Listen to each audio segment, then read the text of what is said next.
Good morning students.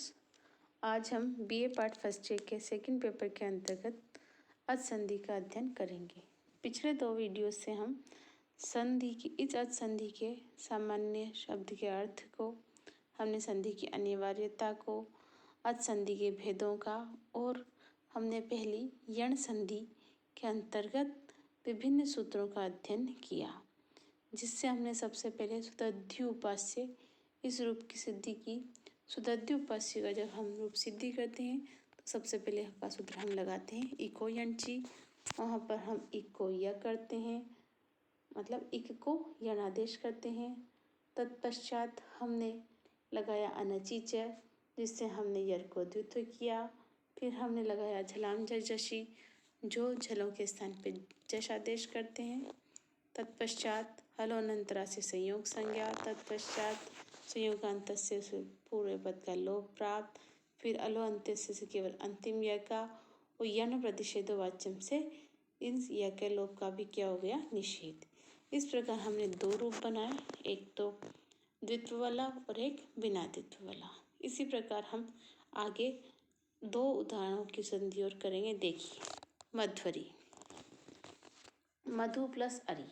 इस स्थिति में जब हम उ को अलग करते हैं तो म ध उ अरि ये स्थिति हुई। इको यंची सूत्र से हमने उ के स्थान पे क्या आदेश किया, वह। तो क्या स्थिति हुई हमारे पास, म ध व और अरि, ये यहाँ पर हुई। अब जब हम द्वित्व करेंगे और द्वित्व नहीं करेंगे तो दोनों पक्ष हैं, तो ये बिना द्वित्व वाला पक्ष देखिए आप, जहाँ पर द्वित्व नहीं हुआ, द्वित्व वाला हम आगे देखेंगे। जहाँ पे द्वित्व नहीं हुआ वहाँ पर म ध व अरि, हलो अनंतरा से इसकी संयोग संज्ञा होगी। संयोगांतस्य लोप से इसके पूरे पद का लोप प्राप्त। अलो अंत्यस्य से केवल किसका लोप प्राप्त हुआ, व का। और जब यण प्रतिषेधो वाच्यम से इसका क्या हुआ, निषेध। और वर्णों को मिलाने पर क्या बनेगा, ये मध्वरी। ये बिना द्वित्व वाला है। जब हम द्वित्व करेंगे तो देखिए नीचे आगे मधु प्लस अरि, यहाँ पर यही यदि हम उ को अलग करते हैं तो म ध उ और अरि ये स्थिति हुई। इको यंची से उ को क्या हुआ, वह। तो म ध व और अरि द्वित्व करने पर अब जब ध हुआ तो यहाँ पर झलाम ध को क्या होगा, द होगा। तो म द ध व और अरि ऐसी स्थिति हुई। फिर वापस वही प्रोसेस होगा, हलो अनंतरा संयोग से संयोग संज्ञा, संयोगांतस्य लोप से पूरे पद का लोप प्राप्त, और अलो अंतस्य से उसका निषेध होकर केवल अंतिम व का लोप प्राप्त, तथा यण प्रतिषेधो वाच्यम से व के लोप का भी क्या हो जाएगा, निषेध। और अंत में कौन सा रूप बनेगा, मदध्वरी। तो जहाँ पर द और ध दोनों है वहाँ पर वह द्वित्व वाला रूप है। जहाँ पर केवल धकार है वहाँ पर वह बिना द्वित्व वाला रूप है। तो ये हमें ध्यान रखना है तोड़ते समय और जोड़ते समय कि कौन सा वाला रूप है, द्वित्व वाला है कि बिना द्वित्व वाला। अब आगे इसी का तीसरा उदाहरण देखिए, धात्रंश, धात्री प्लस अंश। यहाँ पर देखिए ती में से हमने री अलग कर लिया तो धात्री, धात प्लस री प्लस अंश। इको यन चीज से हम री के स्थान पे क्या करेंगे, र करेंगे। तो धा त र और अंश ये स्थिति हो जाएगी। और अनची से हम त को क्या करेंगे, द्वित्व करेंगे, और एक पक्ष में हम नहीं करेंगे। देखिए जहाँ पर हम द्वित्व करते हैं वहाँ पर धा त र और अंश ये स्थिति हुई, और जहाँ पर नहीं किया वहाँ पर धा त र और अंश ऐसी स्थिति हुई। अब यहाँ पर झलाम जशी नहीं लगेगा, क्यों नहीं लगेगा, तो देखिए ये जो पहले वाला त है वह तो पहले वर्ण में आता है। भाई पहला कितना है, वो पहला दूसरे तीसरे चौथे के स्थान पर तीसरा हो जाना चाहिए। बाद में भी कौन सा वर्ण हो, तीसरा चौथा, लेकिन यहाँ पर बाद में तीसरा चौथा नहीं है, यहाँ पे बाद में भी त है। तो त किसके अंतर्गत आता है, पहले वर्ण के अंतर्गत, इसीलिए यहाँ पर क्या नहीं लगेगा, झलाम जशी नहीं लगेगा। तो ये स्थिति हुई द्वित्व वाली, धा त र और अंश। और जहाँ पर द्वित्व नहीं होगा वहाँ पर धा त र और अंश। हलोनंतराम से संयोग संज्ञा होगी। संयोगांतस्य लोप से पूरे पद का लोप प्राप्त। अलो अंतस्य से केवल अंतिम र का लोप प्राप्त।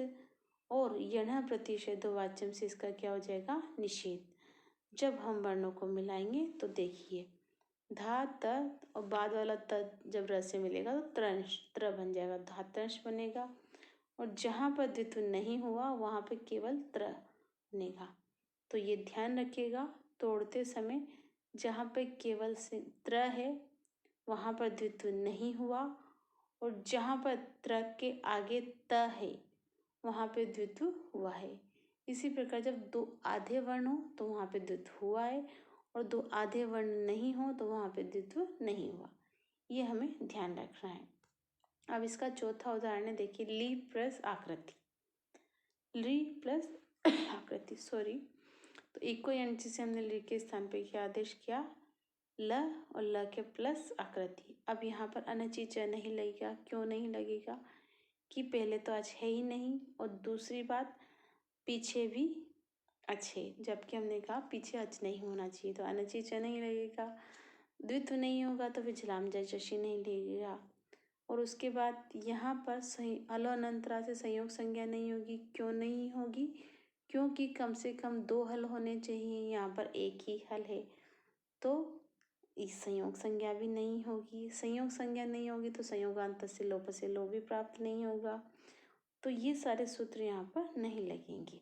यह न प्रतिषेधो वाच्यम से भी इसका क्या निषेध हो, क्योंकि जब लोप ही प्राप्त नहीं है तो निषेध कहाँ से होगा? तो यहाँ पर केवल एक ही सूत्र लगेगा, इको यांची। इसका उदाहरण ये केवल एक ही है। इसके उदाहरण अन्य भी हैं, किंतु यहाँ पर इस सूत्र के साथ इसका एक ही उदाहरण है। तो यहाँ पर सिर्फ एक सूत्र लगेगा, इको यांची। ली के स्थान पे वो क्या करेगा? ल प्लस आकृति, और वर्णों का मिलाने पर रूप बन जाएगा आपका लाकृति। तो इस प्रकार हमने इस सूत्र के साथ, इको यांची सूत्र के साथ हमने 4 उदाहरण पढ़े। सबसे पहला सुदध्युपास्य और शुद्ध्युपास्य, दूसरा मदध्वरी और मध्वरी, तीसरा धात्रंश और धात्रंश, और चौथा लाकृति। ये 4 ही उदाहरण हैं जिनको उदाहरण पूर्वक पूछा जाता है, अर्थात सूत्र सहित इसकी व्याख्या कीजिए। ये आपके यूनिवर्सिटी एग्जाम से ये 4 उदाहरण महत्वपूर्ण हैं। इन चारों की ही उदाहरण सहित व्याख्या पूछी जाती है, अर्थात इनके रूप सिद्धि उदाहरण सूत्रों सहित पूछी जाती है। और कुछ अन्य उदाहरण भी हैं जो कॉम्पिटिटिव एग्जाम्स में आपके काम आते हैं। तो यहाँ पर कुछ उदाहरण हैं जिन्हें आप तोड़ के देख सकते हैं, और अगर कुछ नहीं आए तो आप मुझसे कमेंट बॉक्स में पूछ सकते हैं। तो ये जो अन्य उदाहरण हैं ये कॉम्पिटिटिव एग्जाम्स की दृष्टि से महत्वपूर्ण है। देखिए पहले तो 4 वही हैं, फिर 5वां देखिए सप्तम्य प्लस अधिकरणे, तो इसका संधि विच्छेद होगा। सप्तमी ई के स्थान पे ये हुआ। पठत्येश पठति प्लस एश, अत्याचार अति प्लस आचार, इत्यादि इति प्लस आदि, इत्याह इति प्लस आह, दध्यत्र दधि प्लस अत्र, मुन्यत्र मुनि प्लस अत्र, प्रत्युपकार प्रति प्लस उपकार, प्रत्याहार प्रति प्लस आहार, गच्छत्यसौ गच्छति प्लस असौ, नद्युदकम नदी प्लस उदकम, यदि प्लस अपि, यम ही प्लस अयम, प्रत्युदगम प्रति प्लस उद्गम, अभ्युदय अभि प्लस उदय, स्वागतम सु प्लस आगतम, भ्वादि भू प्लस आदि, वधु प्लस अलंकार, दर्व्यसौ दर्वी प्लस असौ। इस प्रकार ये बहुत सारे उदाहरण हैं, आप इनको तोड़ के देख सकते हैं। अब जब आप इसे तोड़ेंगे तो आप एक प्रश्न करेंगे, इसका समाधान मैं आपको पहले ही कर दूं कि मैडम ये चीज़ समझ में नहीं आती कि छोटी ई लगाएं कि बड़ी ई लगाएं, छोटा ऊ लगाएं कि बड़ा ऊ लगाएं तोड़ते समय। भाई ये तो समझ में आ जाता है कि यह के स्थान पे ई होगा या वह के स्थान। भाई देखिए 2 तरह से प्रश्न आते हैं, या तो संधि का विग्रह कीजिए या मिलान कीजिए। तो मिलान तो हम आसानी से कर सकते हैं क्योंकि हम रूप तोड़ जोड़ के देख सकते हैं, लेकिन तोड़ने में दिक्कत आती है। अब तोड़ने में दिक्कत क्यों आती है? तो देखिए य व र और ल, इसमें 4 आदेश प्राप्त होते हैं, य व र ल। तो हम यदि पद में य देखें तो य के आगे वाला वर्ण आधा हो, या व के आगे वाला वर्ण आधा हो या जो र है वो हो, तो अब हम छोटी ई लगाएं कि बड़ी ई लगाएं? तो देखिए, इसका सबसे समाधान ये है, जब आप पढ़ते जाओगे तो वो हमें ध्यान में रखना है कि नदी में कौन सी ई की मात्रा आती है, ही में कौन सी ई की मात्रा आती है, इति में कौन सी ई की मात्रा आती है, वस्तु में कौन सी ई की मात्रा आती है, दधि में कौन सी ई की मात्रा आती है, या तनु कौन सी ई की मात्रा आती है। ये हम जितने उदाहरण पढ़ते जाएंगे, जितने उदाहरण साहित्य पढ़ते जाएंगे, वहाँ पर हमें ये प्रयोग में आएंगे, तभी हमें ध्यान में रहता है। ऐसे इनका कोई नियम नहीं है कि किसी के पीछे कौन सी ई आएगी, छोटी ई आएगी या बड़ी ई आएगी, या छोटा ऊ आएगा या बड़ा आएगा, कोई भी नियम नहीं है। जब तक हम इसका अभ्यास नहीं करेंगे तब तक हमें ये समझ में नहीं आएगा। आप इसके जितने उदाहरण करेंगे उतने आपको पता चलेंगे कि इसमें क्या आता है। किसी शब्द में छोटी ई भी आ जाती है, किसी में बड़ी भी आती है। तो ये अभ्यास से करते रहने की बात है। और इसका ध्यान हम ऐसे भी रख सकते हैं कि जब हम किसी शब्द को पढ़ें, जब हम किसी पुस्तक को पढ़ें, जब हम किसी साहित्य को पढ़ें, तो वहाँ पर हम ये ध्यान से पढ़ें कि कौन से शब्द में कौन सी ई की मात्रा का प्रयोग लेखक ने किया है या कवि ने किया है। तो इस प्रकार से हम इनको ध्यान में रख सकते हैं। आई थिंक आपको ये यण संधि समझ में आई होगी।